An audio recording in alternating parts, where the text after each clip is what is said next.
안녕하세요. 정호환입니다. 이 시간에는 삼국유사 고조선 부분과 관련해서 삼국유사와 민족 정기라고 하는 제목으로 말씀을 나눠보고자 합니다.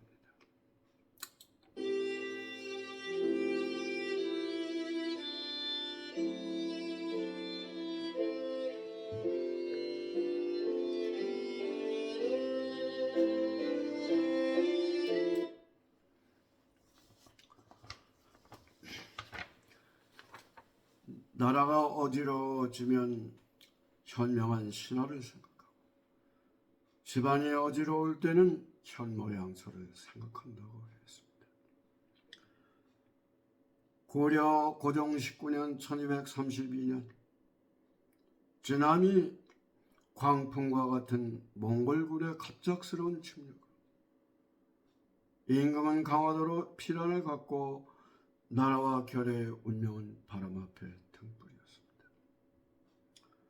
원종 11년 1270년까지 38년 동안 20만이 넘는 고려인들이 몽골 원나라로 붙잡혀 끌려갔고, 사망한 사람의 수는 그 수를 헤아릴 수가 없었다고 그런 기록이 있습니다.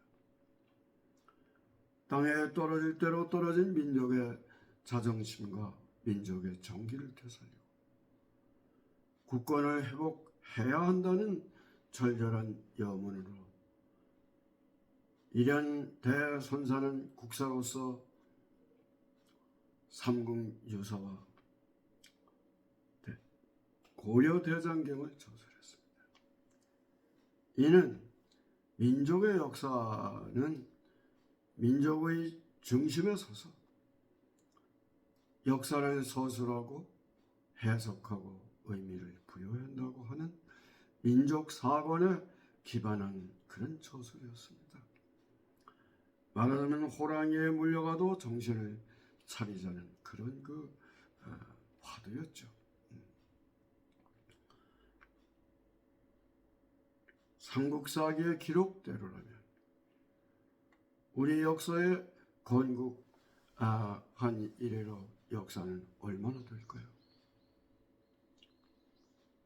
얘가 기원전 57년에 신라시조 효거세가 나라를 세웠으니까 지금부터 2080년쯤 되는 거죠. 거기에 어디에 반만 년이라는 역사가 있습니까? 오로지 삼국유사에만 실려 전하는 그런 내용인 것이죠.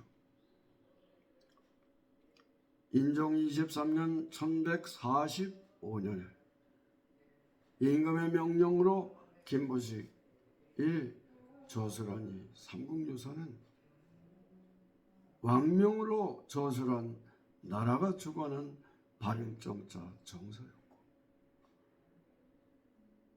중려랑 7년 1281년 무렵에 일현 대선사가 지은 이런 삼국유사는 그분의 평생 동안의 절절한 염원을 가지고 오늘날의 대구광역시의 삼국유사면 화북리에 자리한 인각사서 약 5년 동안에 걸쳐서 이를 마무리한 그런 사찬사서였습니다.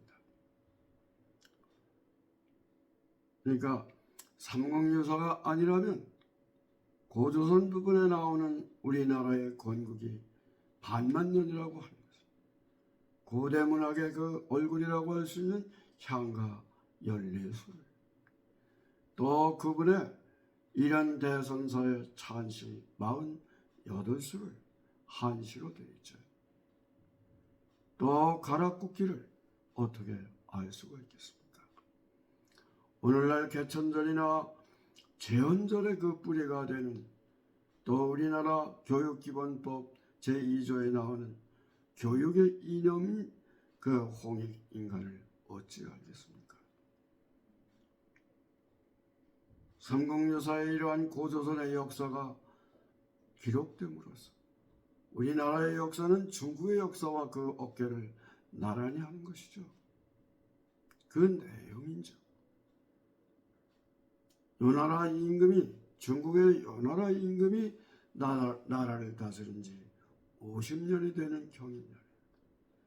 단군 왕감이 평양의 도읍을 정하고 나라의 이름을 조선이라고 했다고 그렇게 적고 있습니다.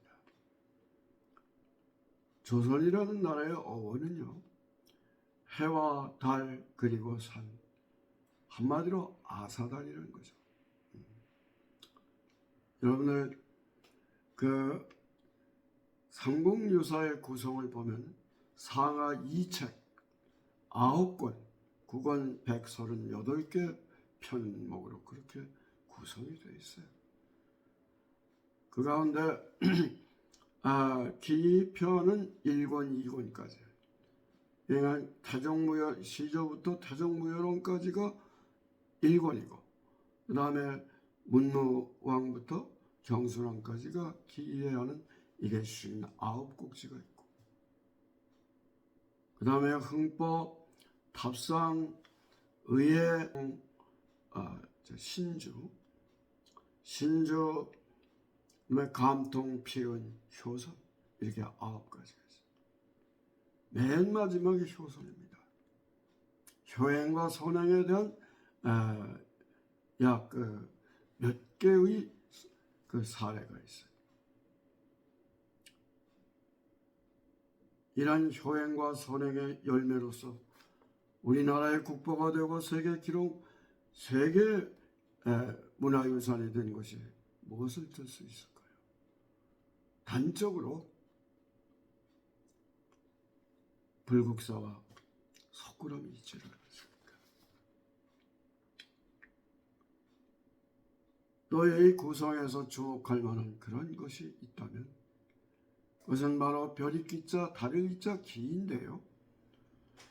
이 기라고 하는 것은 지금까지 신이하다 신이사관, 불교적이다 불교사관, 또는 조상숭배 경조사관, 이런 것들이 있지만은 앞에서 말씀드린 민족의 역사를 민족의 중심에서 서술해서 의미 부여를 해야 한다고 하는 민족사관의 그런 큰 하나의 그 얼개로서 이게 동아리가 지어지는 거죠. 그러니까 삼국사기의 신라본기, 고구려본기, 백제본기의 기와 다르다. 그래서 제가 볼 때는 이러한 그 삼국사기와 삼국유사를 합치면 정당한 의미에서 아마 그런 우리의 상고사가 나오지 않을까. 우리의 고대사가 제대로 그 맥을, 정체성을 얻을 수 있지 않을까 생각합니다. 잘 아시는 대로 우리나라 일제강점기에 1938년에 조선 총독부 산하의 조선편서에서 엮은 조선사 37권. 그러니까 이게 2080년을 제외한 위에 2000년의 역사를 완전히 칼질하고 완전히 그냥 쑥대밭 만들고, 이건 완전히 새빨간 거짓말로 치부해버렸고, 참. 또 그 뒤에 해방이 된 지 거의 한 50년 가까이 지난 뒤에 50수년 2000년부터 2007년까지 중국의 동복공정이라는 미명 아래 우리의 삼국유사에 나온 역사인 고조선, 부여, 고구려, 발해 이런 것들을 다 자기들의 역사로 편입을 해버렸어요. 이름하여 역사를 날조하고 역사를 갖다 왜곡하는 것이죠. 그럼 이런 거를 우리가 반론을 펴자면 무엇이 첫째 필요할까요? 역사적 기록에 있는 사료가 있어야 되고, 아니라고 하는, 또 이러한 기록을 갖다가 뒷받침할 수 있는, 말하자면 유물 유적이 있어야 되는 거 아닙니까? 첫째, 역사적 사료로서는, 국내 사료로서는 삼국유사가 가장 얼굴에 값하는 것이고, 이정현 선생의 제왕운기가 있고 이기호 선생의 동명왕편이 있기는 합니다. 그 다음에 중국 자료로서는 산해경, 만주원류고, 사고전서 같은 것들이 있어. 특히 산해경을 보면 전환시대의 유양유음이라고 하는 부자가 엮은 중국이라는 나라가 없을 시절에 대륙에 말하자면 지리 역사에 대한 어떤 설화에 대한 신화에 대한 그런 이야기가 있습니다. 이거 이제 말하자면 산해경, 해내경 18권에 보면은 지금 중국의 산동반도하고 요동반도 그 사이에 있는 그 바다가 뭡니까? 발해잖아요. 이 발해의 근처에 조선이라는 나라가 있었다. 이 조선이라는 말의 어원을 우리가 좀 앞에서 조금 설명을 조금 했습니다만은, 단적으로 제가 보기에는 해와 달과 그리고 산, 그 아사달이에요. 조선의 조는 아사달이고, 선은 뭐냐? 양양자 아래 물고기 어자를 그렸어요. 이 근문에 선자가 나온단 말이에요. 그러니까 발해 주위에서 황하글이 들어가잖아요. 고기를 잡아먹고 농사를 짓고, 또 때로는 오늘날 북경에 있는 연산 산맥, 연산이라든가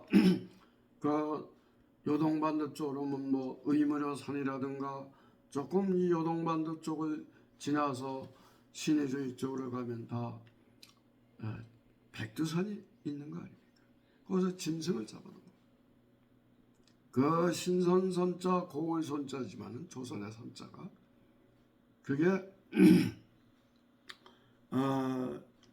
소산선원이라는 작은 산 언덕을 말하기도 해요. 재단이 있는 그러나마 종교 공간으로 볼 수가 있겠죠. 그러면 유물유적은 뭐가 있겠는가? 고조선하면 첫째 우리가 뭘 듭니까? 비파형 동검이 있다, 고인돌이 있다, 빗살무늬 토기가 있다. 또 최근에 2000년에 들어와서 만리장성 이북은 중국은 오랑캐 나라쯤으로 해서 아예 거들떠 보지도 않던 그 지역, 내몽골에서부터 서해와 또 길림성에서 동료와가 합쳐서 소위 쌍료라고 하는 데서 내려와 가지고 영구 잉커라고 하는 데서 발해로 들어갑니다. 이러한 여화 문명이 약 1000년을 앞서서 중국의 황제 문명보다, 그게 거의가 기원전 2700년대를 이제 말하자면 황제 문명이라고 보면, 우리의 여화 문명은 거의가 3700년 이상이 된다. 거기에 4가지 유물유적이 있어. 천단토라든가 하늘의 제사 지내는 거죠. 또 뭡니까? 여신묘라든가 적석총이라든가 옥기와 같은 것이 있고, 최근에 와서 우리는 여러분들 벽시 얘기하면 아마 좀 생소하실 텐데요. 제가 가봐서 청주시 옥산면 소로리에 가면 13,000년 혹은 내지는 15,000년 되는 말하면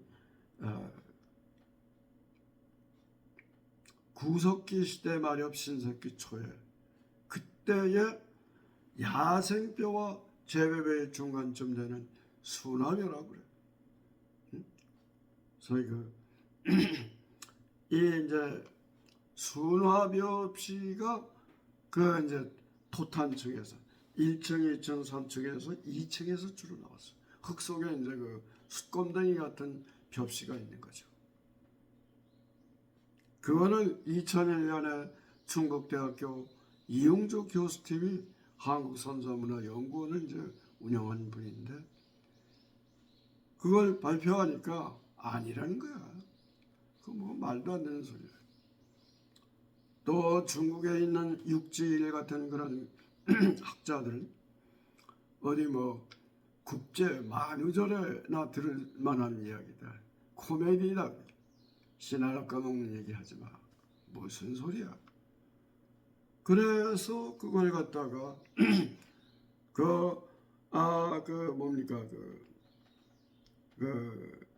멍게흙 같은 그 사이에 이제 끼어 있는 숯건덩이 같은 소위 수나벼를 그래가지고 그걸 이제 어디다 보냈어요? 이 수나변을 domesticated area, rice라고 그래서 이걸 갖다가 가장 앞서 있는 미국의 애리조나 대학 고고학 연구소 지오크론 실험실에 방사선 탄소 연대 측정이라는 프로그램에 놓고 우리나라에서는 서울대학 AMS 고속 가속기 방사선 탄소 연대 측정이죠. 거의 비슷해. 13,000년에서 15,000년에 그런 그 연대가 나왔다 이 말이에요. 이것을 아키올로지라고 하는 고고학의 이해라고 하는 그 저술을 한 책에 근거해서 2003년에 BBC 방송에서 그걸 정식으로 다뤘어요. 사우스 코리아 청주시에서 이러한 그 수나벼 domesticated rice가 나왔다. 그 전까지는 뭐냐? 중국의 양자강 상류에 있는 옥섬암 동굴에서 나왔다. 우리 인류의 35%에서 40%가 먹고 사는 이 쌀에 벼의 그 기원이 과거에는 뭐 인도 기원 또는 뭐 중국의 11,000년대는 그 옥섬암 동굴의 중국 기원설 이제는 한반도 기원이 되는 거 아닙니까? 자 이제 그러면 이렇게 민족사관에 근거한 삼국유사의 그러한 그 역사적 사실을 뒷받침할 수 있는 유물유적이 나오고 기록이 있고 뭘 어떻게 하겠어요. 그럼 이걸 갖다가 교육문화로서 오늘날 우리는 어떻게 이걸 갖다가 접목해서 잘 활용할 수 있는 과제는 무엇일까? 신문왕이 2년 680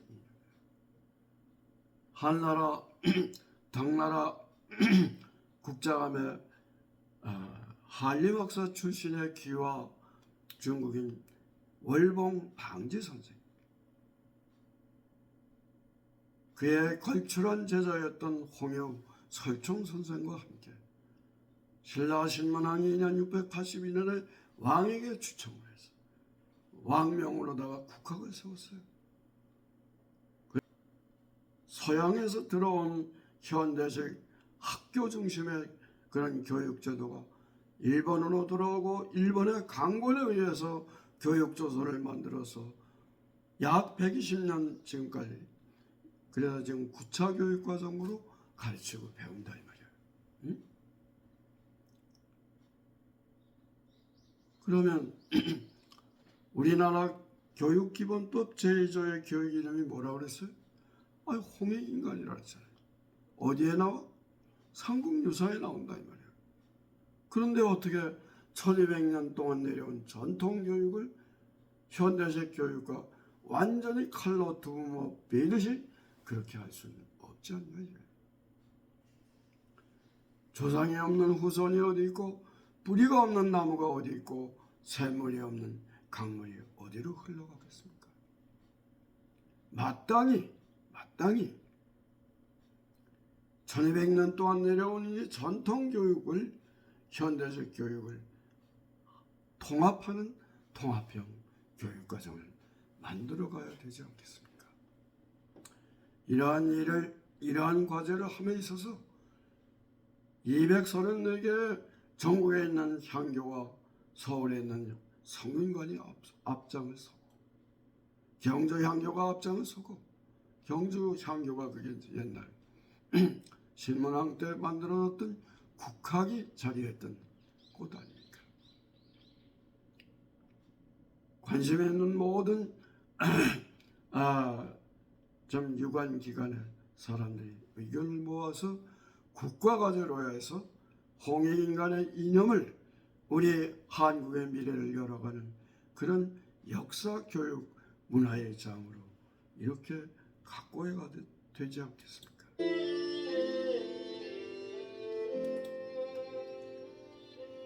아름다운 꽃이 피고 새가 오는 봄날입니다. 건강하고